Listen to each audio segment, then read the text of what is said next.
அடிக்கலாமா? குழவி எங்க போச்சு?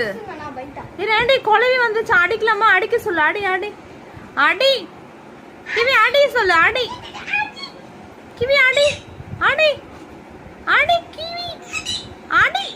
இங்க பாருங்க எப்படி பேசுறான் பாருங்க, அவனும் கூட சேர்ந்து. அடி அடி குழவி எப்படி அடிக்கணும்? அடி அடி கிவி, அடி அடி அடி அவனை. குழவி எப்படி அடிக்கணும்? அடி அவனை.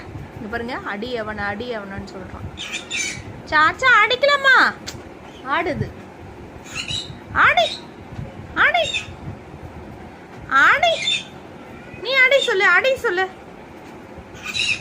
அடி கூட கூட பேசுறத பாருங்க. அடி அவனை. அடி கடப்டா.